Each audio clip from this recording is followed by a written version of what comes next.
there's so much in that authentic space. Like I have a recent friend, he's like a jokester, so I call him the sacred jokester, and there's room for that. If there's something that upsets me, then where's those things? And then also, if I have a friend and I'm like, we see each other's shadows, the idea, the things that we can't see, that maybe our ego is hiding, I want men that can support me in seeing my shadows, acknowledging them. Hey, Jeffrey, I heard you talking about this, and then I'm seeing you do this. Calling me in, not calling me out. The bar is calling you out, you know? In these spaces, we're calling you in. All of you is welcome. So for me, the vision and the mission is to create a space that us men can feel safe and remember what it's like to be a tribe, how to hunt in a pack, how that the pack receives the buffalo. There is not, there's no precedent on the man that slits its throat. It's the tribe that goes and does it. And that's where we're at. That's where I'm at. This is my healing. I want this, and I'm meeting men around the world that are doing it. And so my vision for here in St. Louis is to bring that awareness here, because I've learned from men that I'm like, I'm so grateful to feel and to see what healthy masculinity means to me, how I feel it and how I see it. And without those men, I would still be searching for that. And there's a piece on here that, like, where is the elders? We've lost our elders in this generation gap. And so who do we look up for? You know, my idea, the women can't be mad at the men if they don't have anybody to look up to. If they don't have anybody to see that's that sovereignty that's working on their healing journey. And there's a piece that's been missing. There's a rites of passage that is missing through our generation. My dad didn't get that. Now, our rites of passage nowadays are what? Go to prom, fuck a chick. You know, like, level up to the next level. That's our standard culture rites of passage. And that's not supportive. And so it's like we're remembering right now, and us men are gathering in the woods to remember what it is. We're not saying we know what it is. That's my biggest thing. I'm not here to fix nobody. And I care a lot about people. And like, how do we, like, we figure this out together. Like, nobody's like that it's like the tip of the spear. So for me, when I lead, I think of an arrow. There can be the people that lead at the tip of the arrow, and I like to lead from the back, from the feathers. And that guiding force, and being aware and being attuned to the room. And there's a beautiful journey that we're on, and like, I invite more men in because it allows me to see my shadows.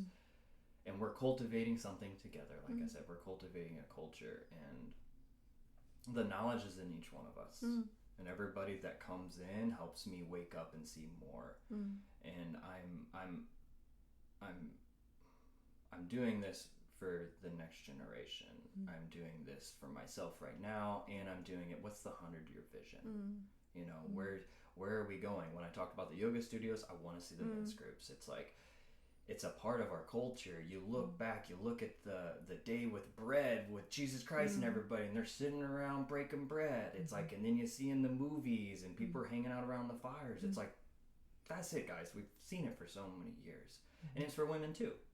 So to me also, to support the feminine, how's the masculine do the healing? How do we show each other's shadows? So there's an interesting piece. There's a lot of this men's work moving, and it's kind of hidden from the public, you know. It's like, oh, what's going on? It's a mystery school, and we're doing the work.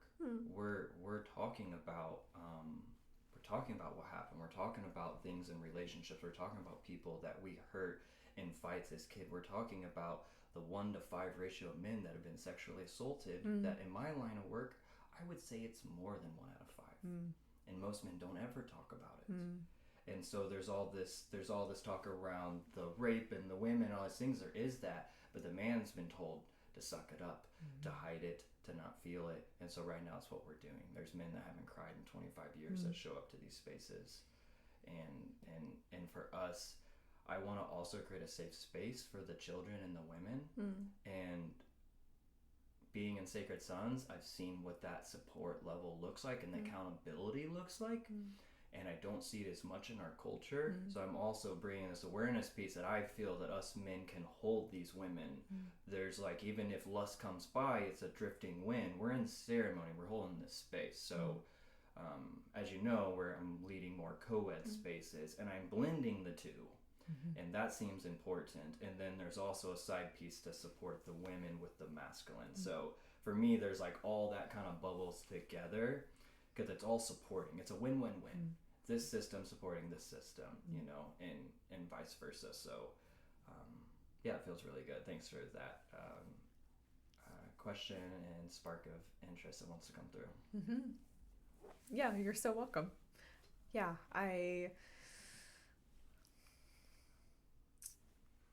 I'm reminded of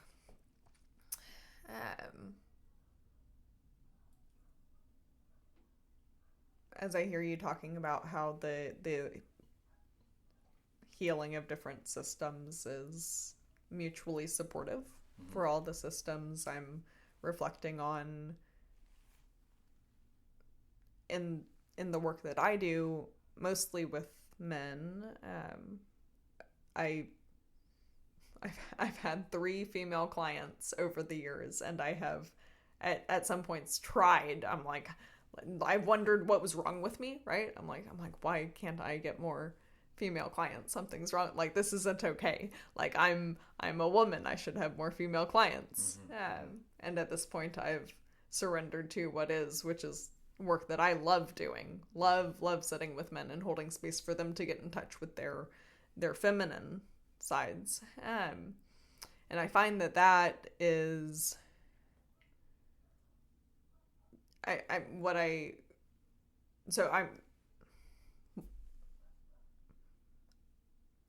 while that's a different space than what you're talking about, to some degree, I feel like there's a similarity, at least in the outcome of it, which is men feeling the permission to be vulnerable.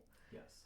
And that being really, regardless of the sex of a person, that really being the key is that practice of that experience somatically of how is it to be vulnerable? How is it to be vulnerable, to be authentic, to be me, and to feel ideally received in that by another person, and then at some point, really ideally, even if I'm not around a person or a group that will validate, see, hear, feel me, I can maintain my own container, so I'm able to validate myself regardless of the external circumstances. Yeah. And yeah, there's very little space for that in our culture.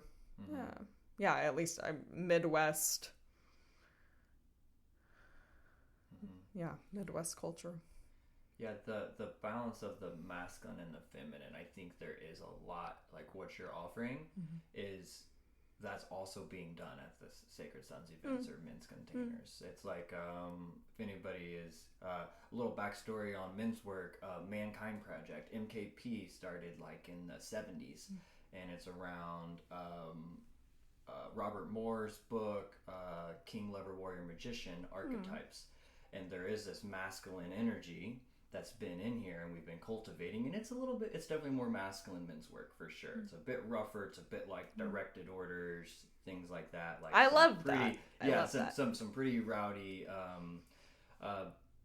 I feel as a woman that it's crucial for men to be able to hold, resonate, and be in right relationship with that energy. I mean, ideally, I would like for everyone to be able to be in right relationship with that very harsh, direct energy. And if anyone is for the betterment of everyone, yeah, please, men.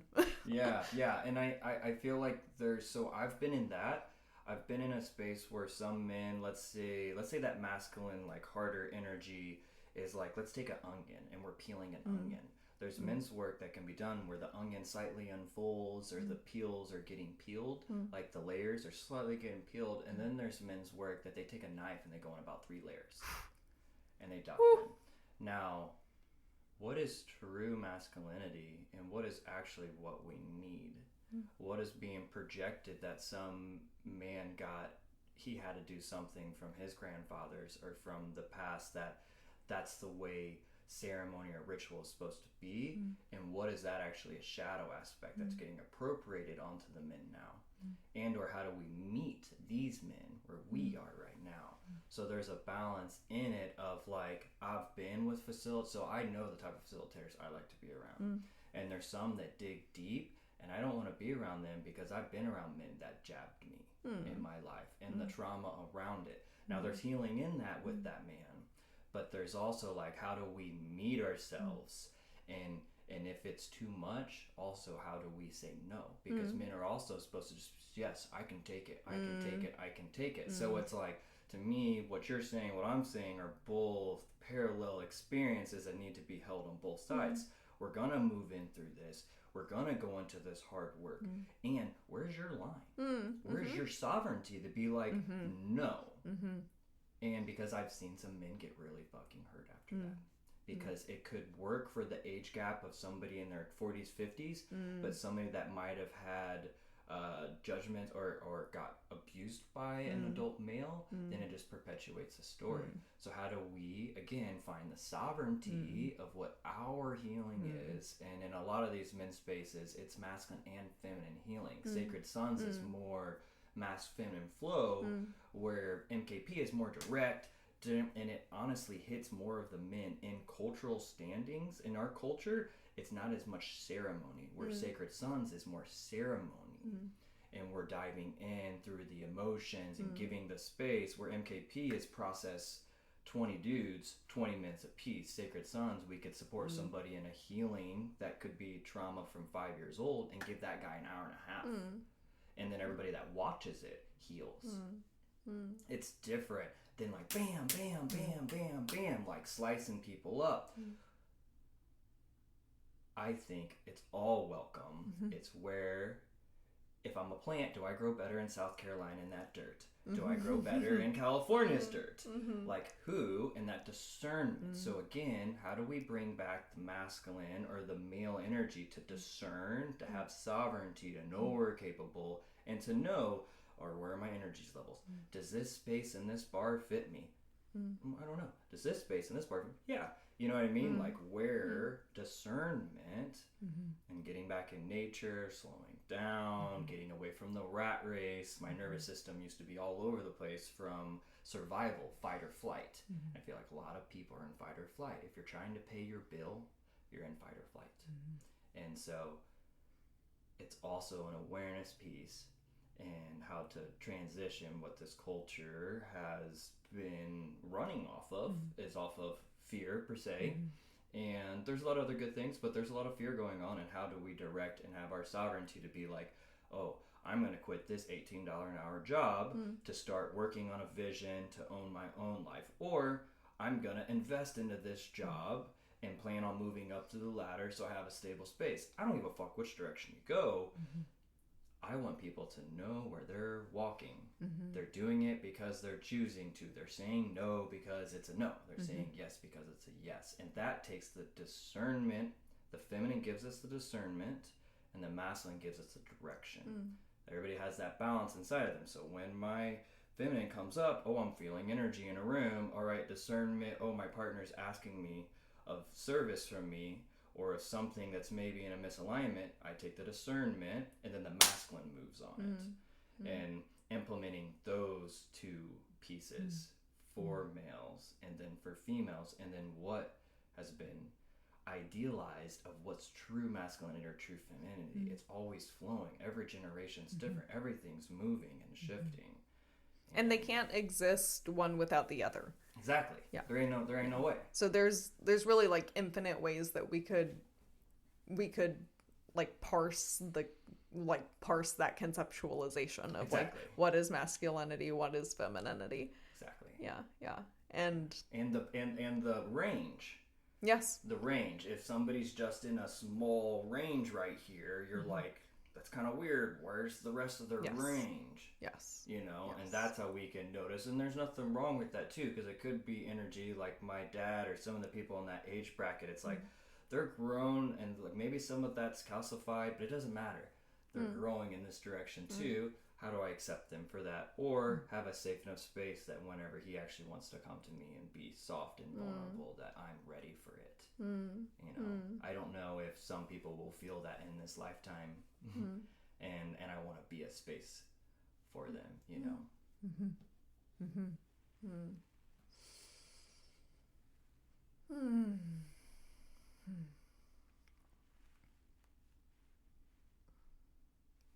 Just within really just within the past year, in the past 2 years it's been growing, but really just within the last year have I arrived at a place in my relationship with my parents where I've felt a deep, like a desire as deep as I feel to accept them and love them for who they are. I spent so much of my 20s as I was doing so much getting to know myself as an individual, projecting that back onto them, and imagining them as wrong for not being more like me, essentially. I've been there. Yeah. And there's so much purpose and forgiveness and spaciousness in learning to love our parents or anyone else as they are. As their flower blooms on the cherry tree. Yeah. And yeah, I practice seeing the past in that same way, in recognizing that there are reasons why things have been the way they are, and those reasons are why we're here today. And our strengths that we have. Yeah.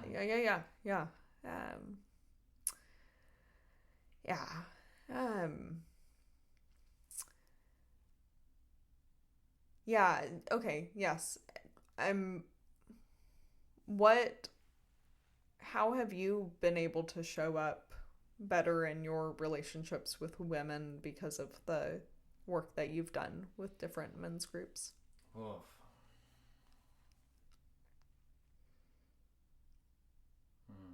I know didn't you take a year off of dating, sex? What was, that was an intentional, hiatus. Yeah, it was an intentional time. About 6 months there. Okay. After my injury, after I'd split up with my partner, who supported me through the injury and supported me through my healing before it, and so that was a lot for me to take my space as a man calling in a beautiful goddess woman that also there was some alignment that wasn't right, and so how do I have all these beautiful pieces and move on from that was a lot. Healing myself and why I was externally sourcing, whether it was alcohol or women, the safety, the more I grew brotherhood, the more the sisterhood grew, the more also I noticed how much the world, just like even Barbies look fucking gorgeous, and it's like, why all this energy towards the feminine in that way? And I felt that the masculine is very can be dogmatic and can be there in that space with them, that they're using the energy, and to me it's appropriating the energy, just like appropriating the planet. So there was a part of me that was like a lot of like self-gratification, where I said I got to do a lot, I got put on a pedestal, and so I learned not being in right relation with the women. I learned with consent practices through Sacred Sons, through the men's work, that there's consent practices with the women too, and I just really wanted to heal this space of whatever I've done, or my acts, or what other men had told me, and or what I'd seen, and now I see it as toxic patriarchy. Do you mind opening up more about what you're talking about?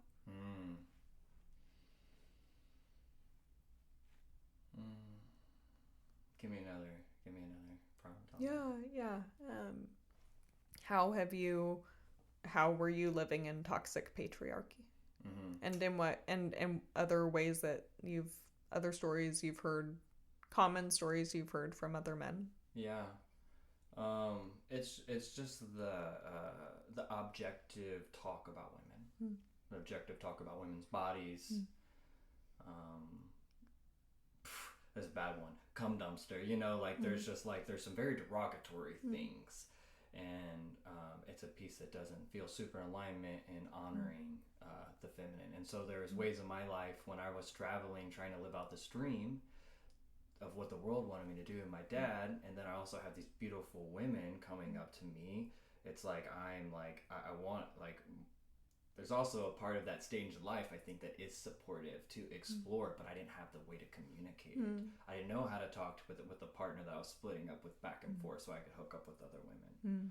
And then how do I communicate what my desires are, but then notice it's a yes before for both of us, a yes during, but not a yes afterwards. And that's something Cara Lily has supported me on, and like, how is it in alignment with us?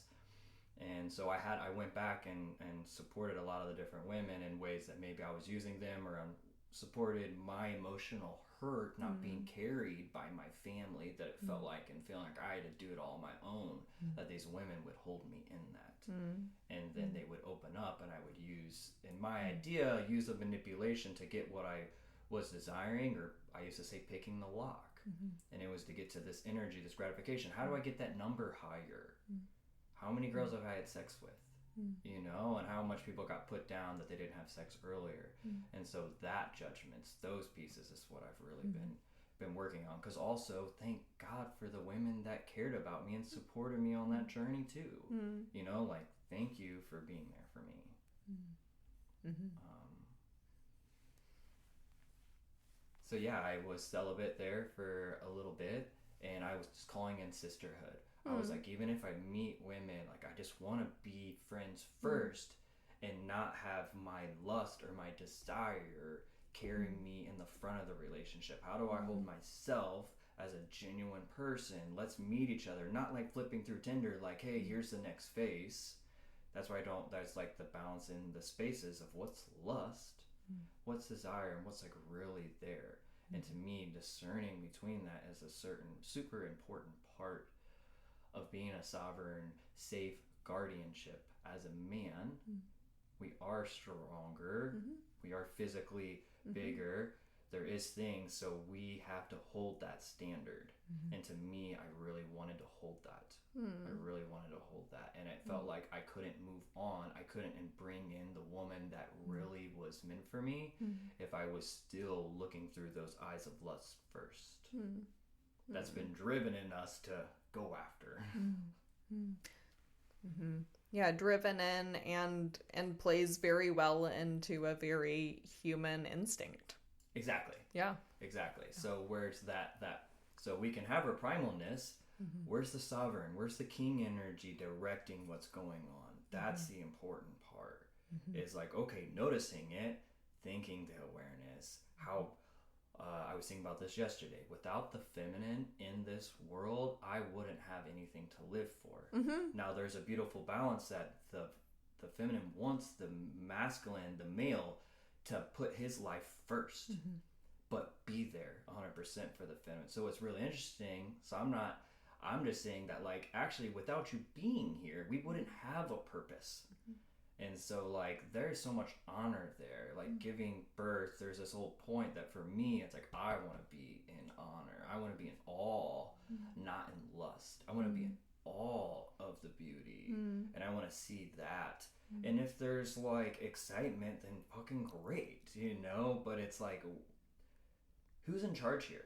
When I say that, and I'm, like, closing my eyes, I'm, like, looking at my body, I'm like, who is in charge? Is it the monkey mind? Is it the king? Like, for me, it's the emperor. I've been adding this thought. You have the archetypes, the king, the lover, the warrior, magician. The emperor is in the centerpiece, and the emperor is the delegator. And so as people say, the mind's eye, or like, who is the watcher watching, that getting in tune with that is important. And I don't think being on our phones at 6 years old playing games is going to access that awareness point, because it's actually speeding up the nervous system, the competition. So we're vibrating at a different frequency that we're not in alignment with the earth. Now we're using the women instead of honoring the women. Now there's all these things that are going on. And yeah, it feels fitting. Yeah, I wonder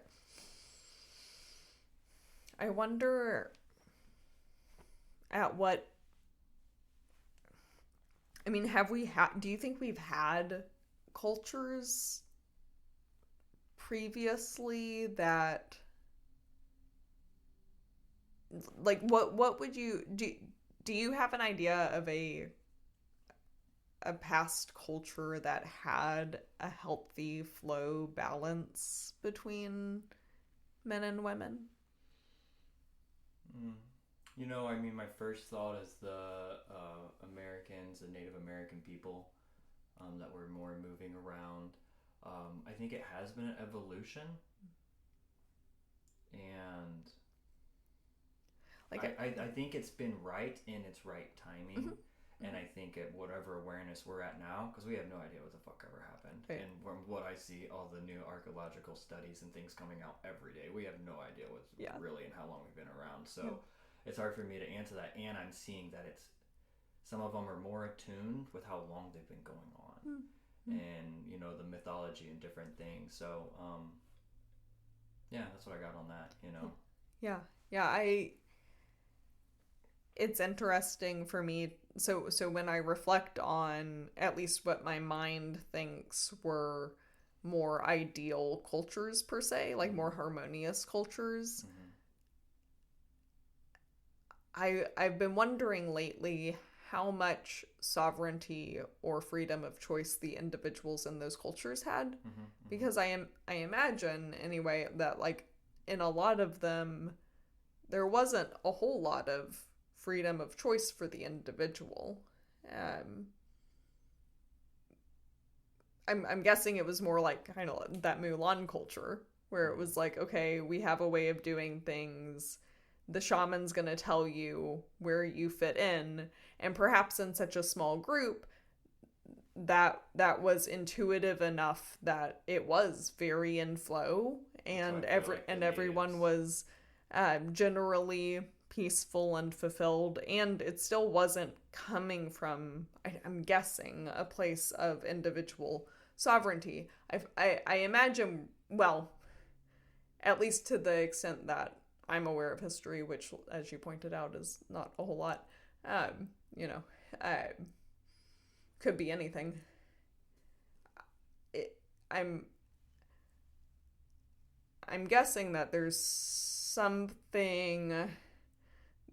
like a coinciding of this huge surge of personal freedom, autonomy, sovereignty that's happening alongside globalization. And this sense, I feel like there's almost this sense of equalizing, because the leaders of individual cultures can no longer, like, claim their leadership so strongly now that we all know actually there's a whole bunch of cultures and everyone would like to be the leader. So then it's like, okay, well, how can we all be the leader? I'll just say, you know, I'll be responsible for me and you be responsible for you. How about that? Yeah, I feel like there's some type of I do believe in a consciousness shift. I don't know how many times the world has been through that. I don't know how many times the Homo sapiens have been through that. And so it is really interesting, because there's not a bunch of data in depth with really what the cultures were all doing. And there has seemed like they didn't have social media, supposedly, you know, and there's more direct areas held culture, and maybe that's the way that those areas survived. I still feel like the intuitive alignment of energy had to been out there. It had to been out there, whether it's, to me, organic living and organic community as a tribe. Yeah.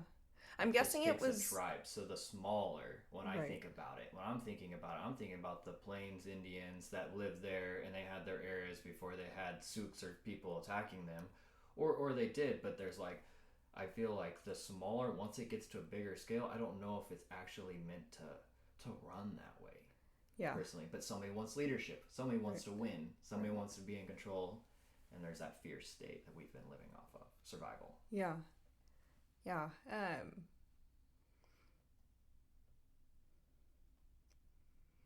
Yeah, it's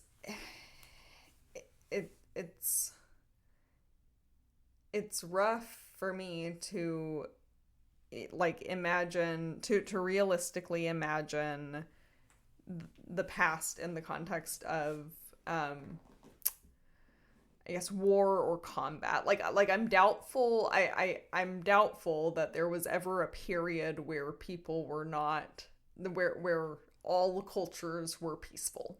That seems very unlikely to me.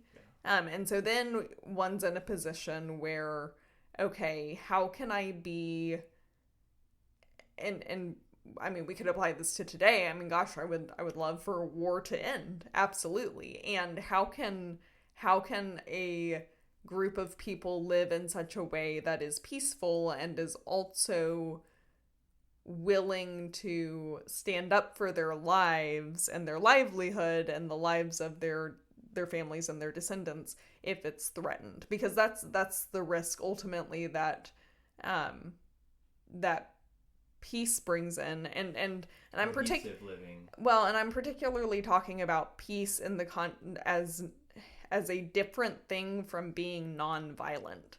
So I had a really special one of my most pivotal past relationships with a wonderful man who told me once, and he told me a number of things that I'm sure I'll always remember. One of them being that being peaceful is not the same as being nonviolent. Meaning that if one is being peaceful from a place of I can't defend myself if I need to, that is going to be very different than someone who's being peaceful from a place of I can defend myself and I'm choosing not to. A warrior in a garden. Yes, exactly. Yeah. So, yeah. Yeah. Mm-hmm. Yeah. What I love here is that what I'm seeing is we're trying to pinpoint. Has the universe done this? Can humankind do this? Are women worthy of being as strong as men in cultures? How do we find this level balance? Have we ever found this balance? And I think we're at the point, at least in this conversation, we don't really know. Yeah. And again, what is it? What is actually the definition? And is there one? Or is it always ever changing? Have we been working on something that, the Mayans were doing, and we're actually Gen 15 right now? Were they that sophisticated? Were they not?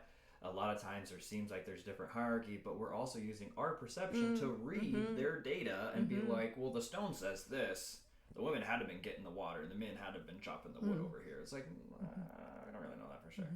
And if that's the way it supports culture, I think there is ways of supporting, but there is something beautiful about awareness and sovereignty for all individuals. Social media is making that world known that we can all have our sovereignty. We can all we can be TikTok famous. We can do whatever we really want. And I think that's so pivotal that it's like, okay, orderly chaos. What is happening here? And to me, if we can all be sovereign and aligned, then we can choose, if we're learning how to combat and learn how to fight, then there's not going to be as many fights on the streets. How do we learn how to hold that sovereignty? Yes. And I think that's so important right now because we don't know what's coming. Yeah. I just want my kids to be sovereign and to be able to decide if they fucking want a candy bar or not. Yeah. You know what I mean? Decide on what they want to do in their life. That to me is the super importance right now that we're just cultivating. Yeah, I hear that. I hear a call for a more expanded structure to hold the abundant chaos that is flowing right now.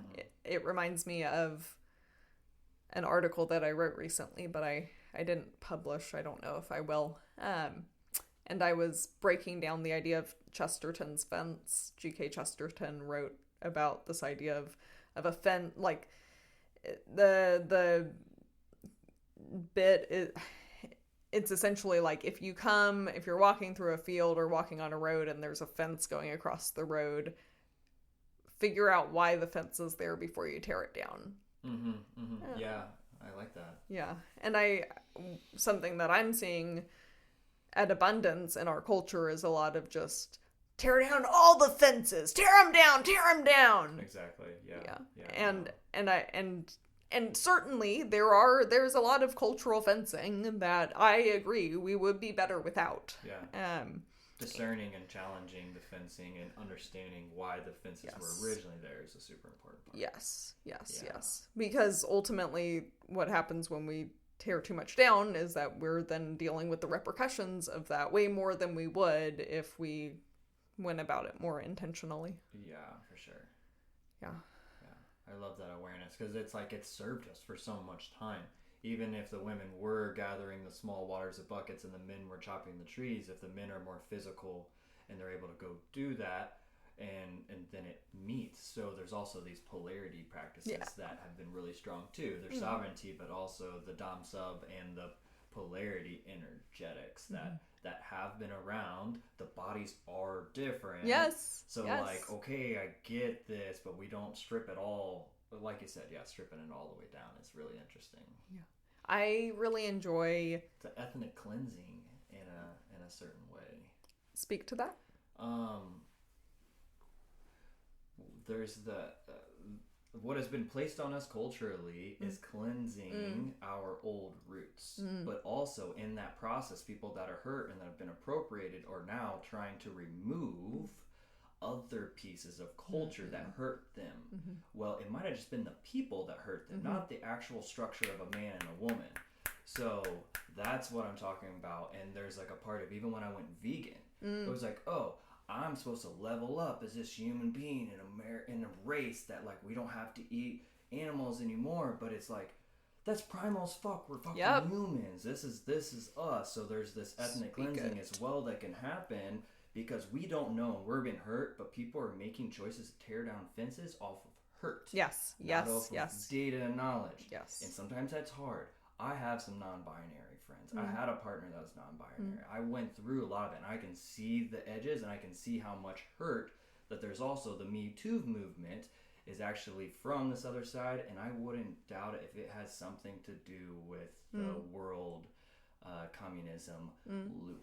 Tear it down. Nobody knows what the fuck's going on. Come back to us. We'll support you. You don't have to do nothing. You're gonna get paid. You can be a doctor, or you can do trash. It doesn't matter. I was like, so like, there's this cleansing, and whether people know it or not, it's usually coming from fear. Their intentions are good. This hurt me. Let's tear this down. Well, was it the people before, or was it actually the thing that actually supported those people? And are we pendulum swinging? And I've done that.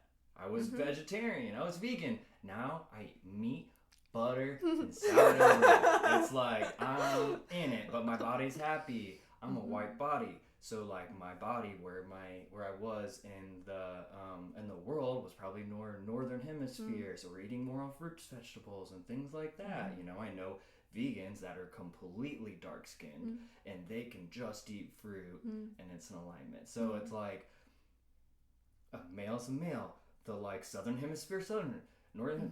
These are all facts of how life has kind of produced itself and is actually running or was.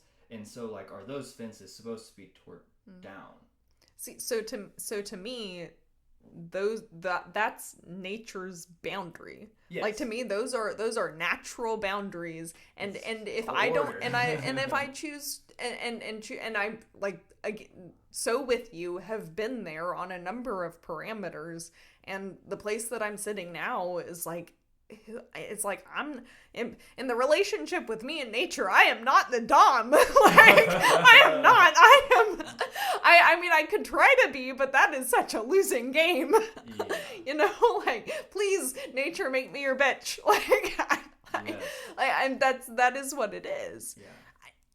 I have been, so just the past 6 months or so, I've been using the I've been using the visualization of the sperm and egg and their relationship to each other to discover in a new way the relationship between the masculine and the feminine in myself, as well as my relationship as a woman and relationship with men in my life, especially my partner, and that for me is very grounding. For as much as I can go into, books on my bookshelf or, other resources and make a list of these are masculine traits and these are feminine traits, it's like all of that is still very, very conceptual. It's not conceptual that a bunch of sperm are released from a penis into a pussy, and they swim and one of them makes it to this egg, and that egg has sent out signals that blow through the barrier. They blow through the barrier. The egg, there's all this communication I just learned recently between the egg and the sperm, to where the egg is like sending out signals to like disrupt the sperm that are not a particularly good match for that egg. Wow. Like there's communication like being sent out from the egg that's like, hey, these I'm looking for a sperm of these specific frequencies, right? Yeah. Like, come to me. There's order, right? There's order. There's order going on. There's law and order. Yeah. Happening. Yeah. Wow. And so then to me, I'm like, okay, so and then I think about,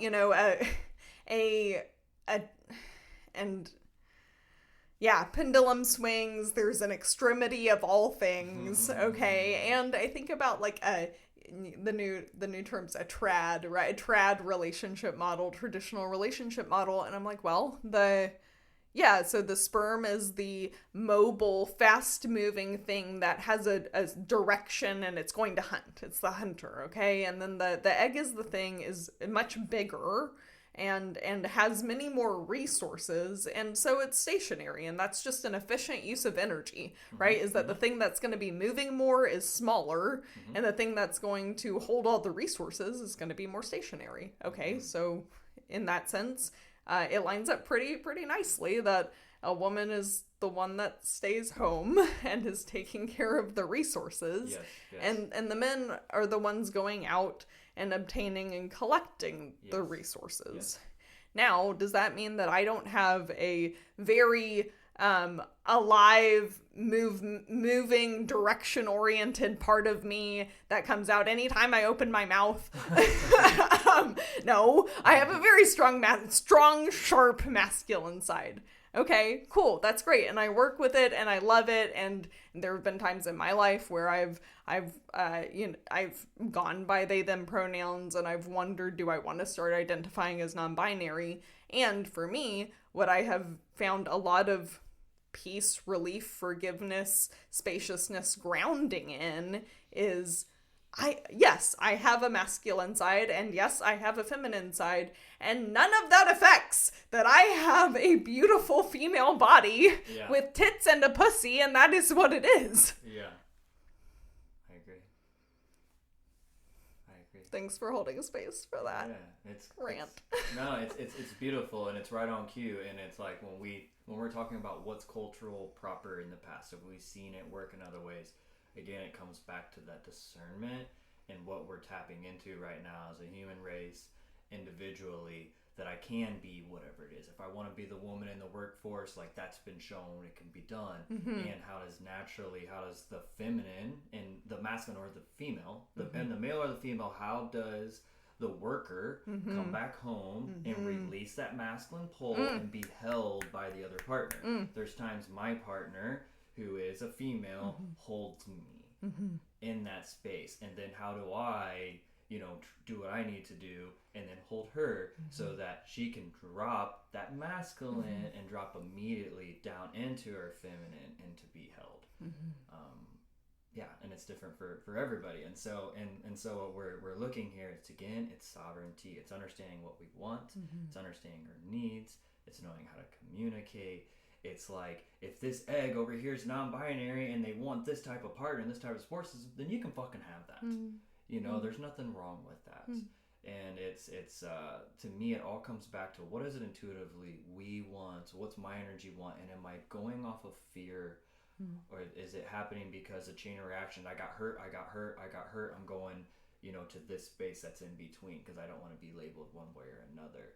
And that's okay too, because that's also helping us learn and to remove whatever bullshit was before, going on. And so I say it again, back to our sovereignty, back to our capability, back to building the awareness that it's like, hey, we have things going on in this world, and how do I balance my masculine and feminine?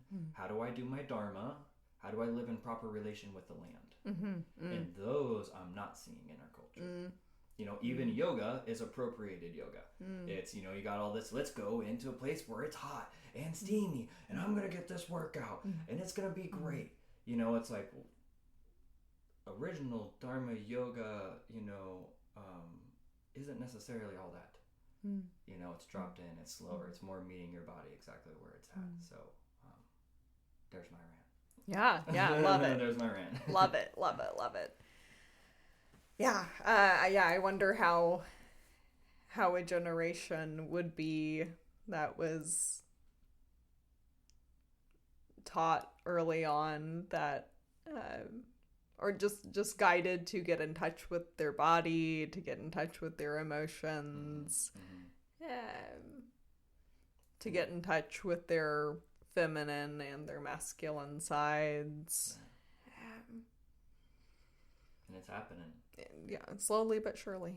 It's happening. Yeah, maybe more quickly than I have let myself believe. I believe in the hidden pockets. There's in the springtime, you always see certain areas, and you're like, those flowers are blooming already. There's little pockets that are out there. I'm noticing, and it's like people talk about star seeds. People talk about whatever we're bringing in and cultivating, and it's my duty. I will own my experience. It's my duty to pave the way and to give them a good place to start off of. That yes, they're going to go through the human experience, the emotions, their 20s, their 30s. Like, I get that. And what can we do now to advance? Like, what I'm healing now is healing the 3 generations before me and the 3 generations after me.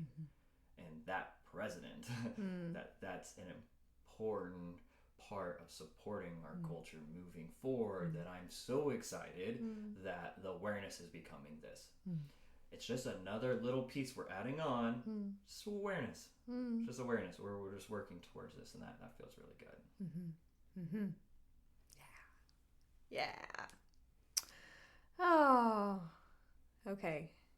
As we're moving into the end of our time, we gotta come out of the stars. We're way we got the world. We got it sitting there. We got the magnifying glass. We got you. We're seeing it.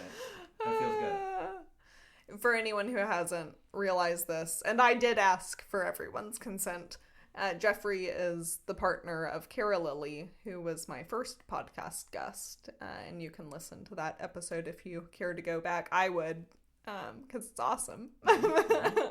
You listened to it, right? Oh, yes. Yeah. Oh, yes, I did. Yeah, so I moved out of Cara Lilly's house about a month after she and I recorded that, a little less. And Jeffrey moved in right around that same time? Yeah. Right at it. Yeah. And now we live 10 minutes away from each other. Yeah. And have expanded our very local community to 2 houses. Yeah, living in community has been such a blessing for me. I know my healing journey has been so much up. It's been so much, and since I've met this community, I can just feel everything moving. It's the things I was calling in for 5-6 years. I'm like, how do I get out of this racing competition world when my energy is like spirits and support, and like, how do I live in right relation, and like, what is a witch? Like, there's not that, like that idea. And so to be in this space is just so nourishing. And it's exactly, it's like when you read the intro, it's like, wow, it's like I am here. I am where I want it to be. I am living full. And that just feels so really good and nourishing to know that it's here in St. Louis. I grew up in Alton, Illinois. I was across the river, and I traveled most of my life. I didn't go to my first ever prom. I never went to a wedding. And so it's like, it's really beautiful to be here and to know that it's everywhere. When we're talking about, is it happening? I didn't think St. Louis was popping at a certain point. Last summer, I was like, I'm giving St. Louis 2 months. And if I don't find community, I'm fucking gone. I was like, I've been to other places. I'll go to Maui, or I'll go to Boulder or San Diego. I'll move to where the people are at. But there's something so beautiful happening here. And there's something so beautiful when it's a bunch of people starting it together, and there's not necessarily an elite leader in the space. St. Louis is new Midwest energy, and it's like, how we're cultivating this together. And what's really beautiful is a lot of our friends are leading classes, leading events, and we are organically calling each other forth to be in relation with each other, and then like a bunch of community and people coming in, and it feels so amazing to also share our resources and not be in competition. And we are cultivating that right now, and I'm super grateful to be a part of it with you guys. Oh yeah. yes yeah, so much gratitude. Yeah, this was meeting, well, Joe was the one who brought us both in, per se, and meeting Cara Lily and Cassandra, they were the first women that I had met at all, who were also who also study and practice tantra, other tantrikas. I had only previously heard about or learned tantra from men, and then my own like self-study, and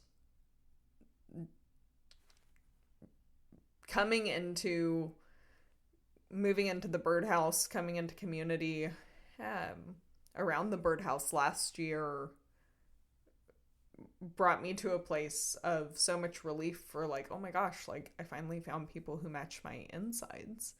And that brought, a whole nother layer of self-awareness, more to my journey too. And yeah, where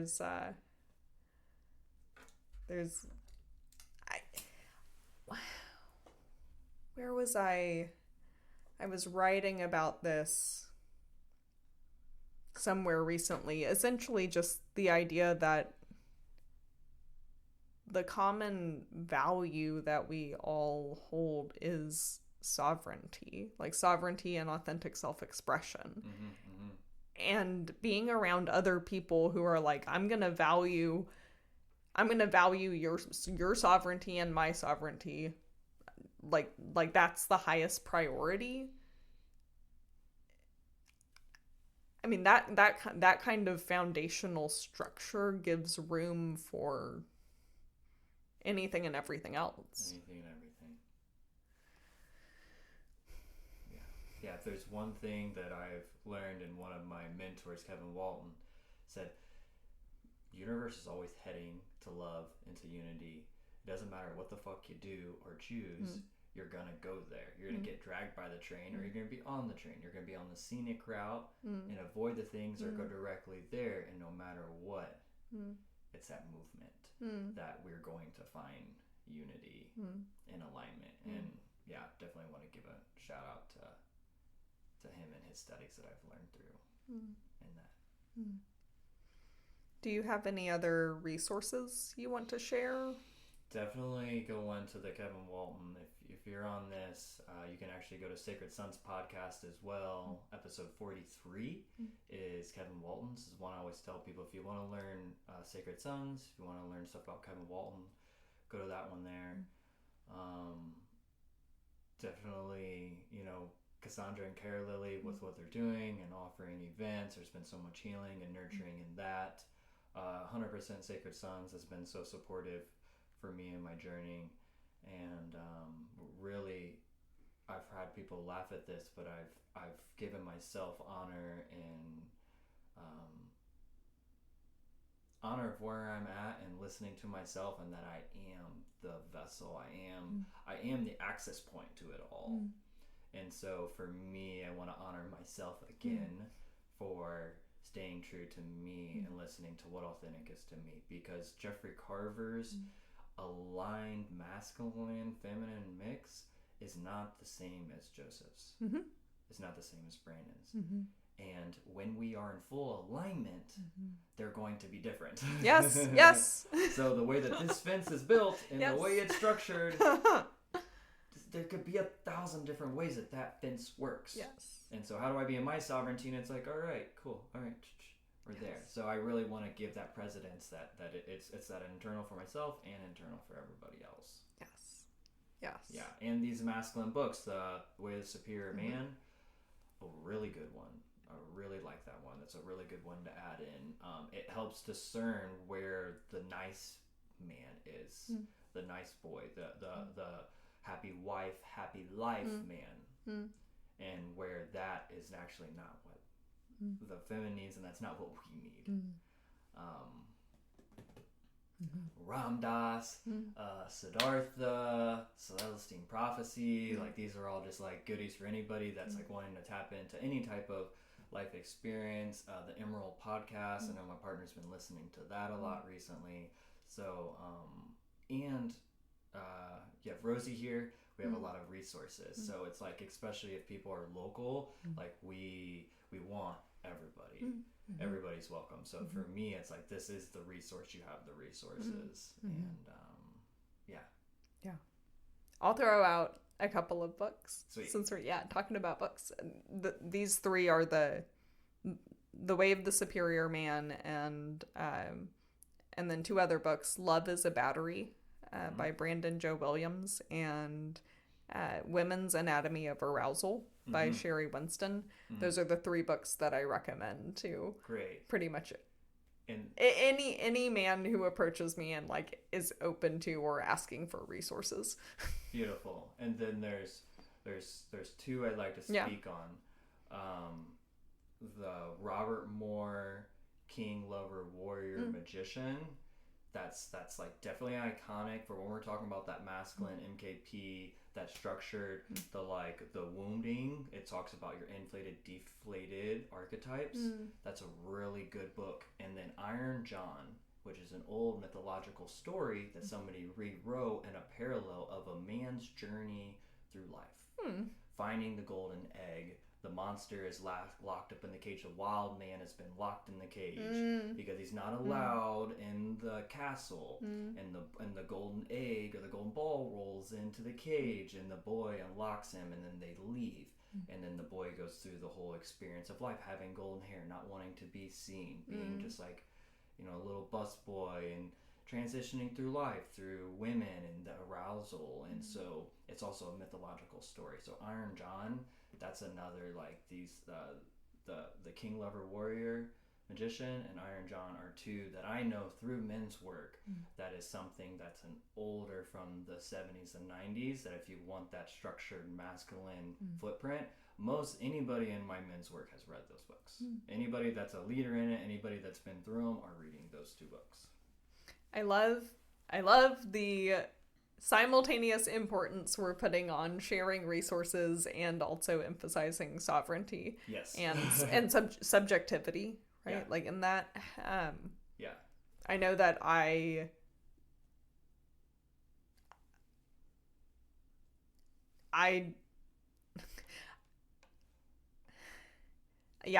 developed a resistance to leadership at a certain point in my life. I mean, it sounds like you kind of always had a resistance to leadership. Okay, Jeffrey. You're like, hold on a second. Let's just acknowledging the shadows. I was a very good girl. I was happy, overly compliant with all the rules because I thrived well in the structure I was in naturally. Naturally, nurturedly. And it was safe. It was safe. Well, it was safe, and I mean, I abundant positive reinforcement. And my early 20s, I became aware very quickly of how little the people I had been relying on for leadership and knowledge knew. And this huge wall of disbelief, and then a lack of trust came up, and I was like, well, I'll just figure it out myself. And I noticed for like the 5 years after that any mentor, leader, person I chose to follow and take instruction from, I ended up molding to them too closely. And then I would realize that, and I would pull away really fast. And it's just been in the past couple of years of really finding a place of getting in touch with a sense of sovereignty and growing that I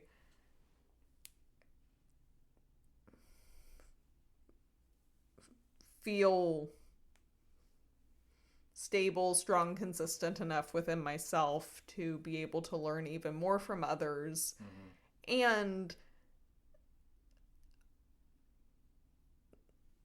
I'm now actually attracting people who want to offer me, like, people who know a lot more and have accomplished things that I want to accomplish. Like, they feel drawn to me to give me support because they see they see the resources that I have. They see, they're like, oh, this person has a lot of raw and developed material to do something with. She's bright and shiny, right? And there's an organic draw, and these people are not people who have any desire to influence me at all. They're people who also believe and recognize the value of sovereignty and authenticity. As opposed to people I would get mentorship from previously who were much more in like a dogmatic state of mind. This is this is the blueprint you have to follow to be successful. By the way, it's the same one I followed, right? For sure. Yeah, it's beautiful. And what's beautiful about these people coming to you and showing up is that the student is the teacher is the student. And being able that you're reflecting to them the alignment that they're looking for is really beautiful, When I imagine that's, I feel like I basically set the bar so high for any mentors in my life that's the only type of person I'm gonna let in.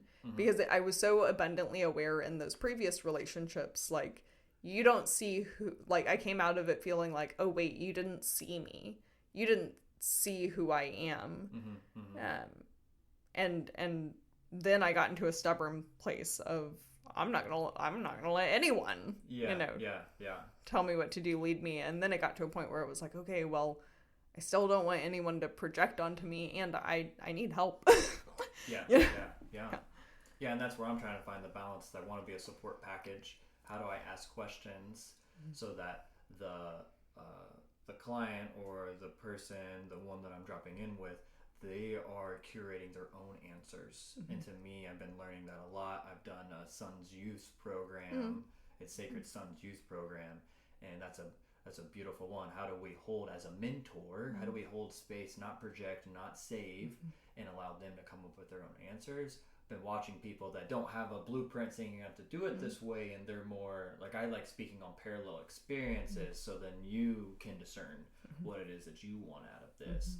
And it's a really beautiful balance, like what I'm hearing you too. And for me, it's like the more like the student is the teacher, and how do I move forward, have my sovereignty, not project and support, Yeah, that's.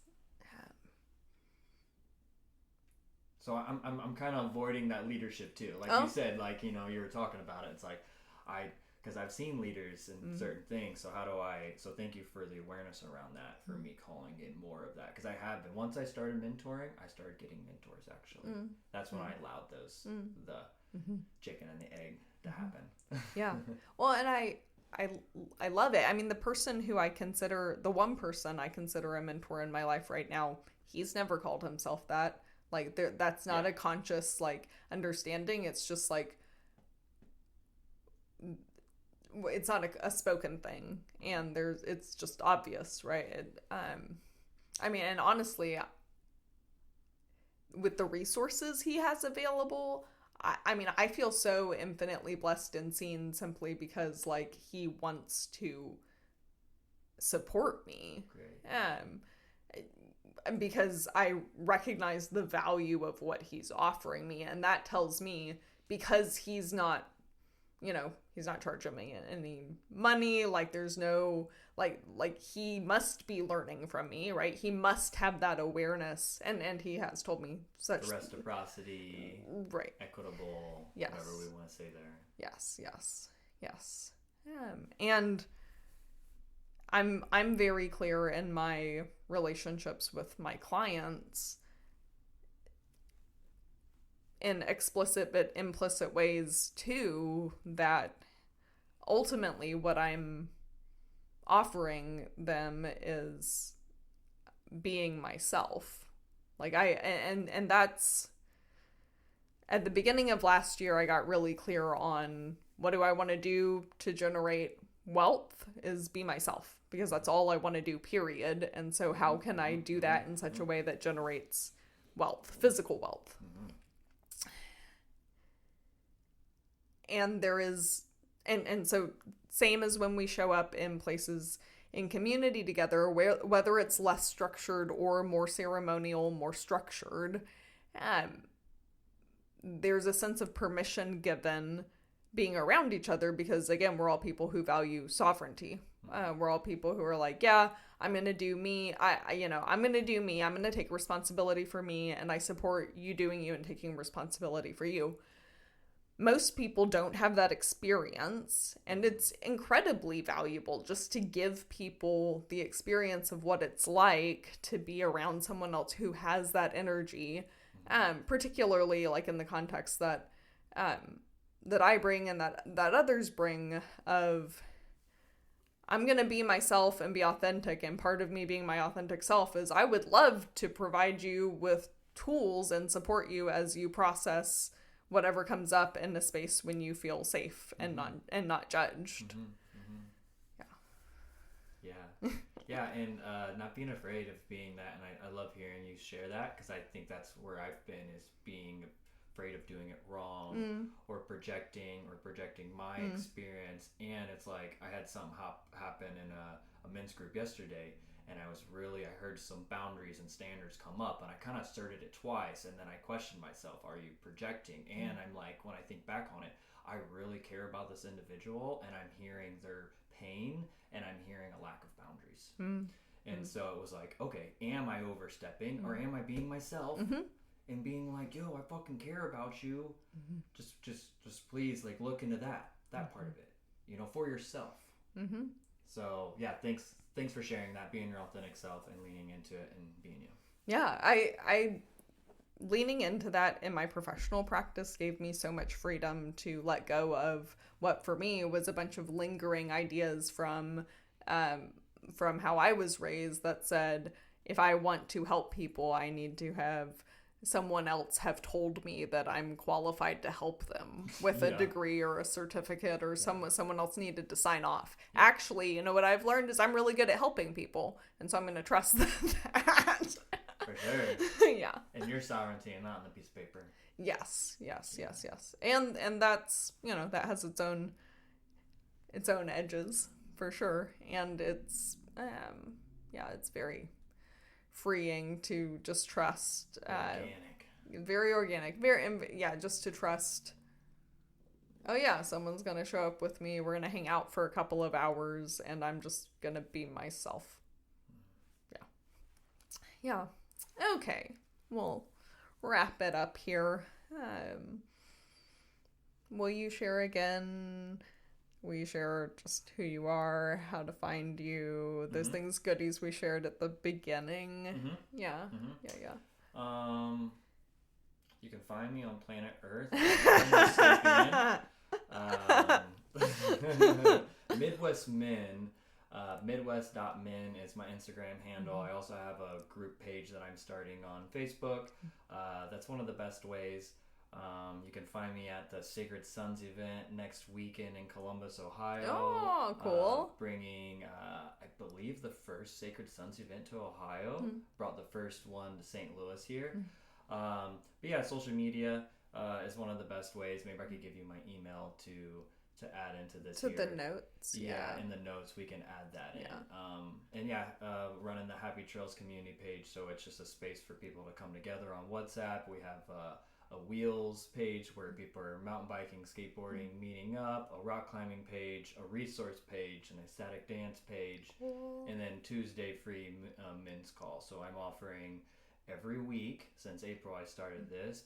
I'm offering a free 1.5-hour Zoom call for any man that wants to come in, feel the space, the energetics, and we'll be doing more events this year and into the winter, cold plunges, things like that. So, just excited to be with people. And you are Jeffrey Carver Jr., a.k.a. Jeffrey Wayne Carver Jr., a.k.a. the Wizard. The Wizard. Yeah. Cool. Thank you so much for coming on my podcast. Yeah, thank you, Rosie. Yeah. Yay. Bye, people.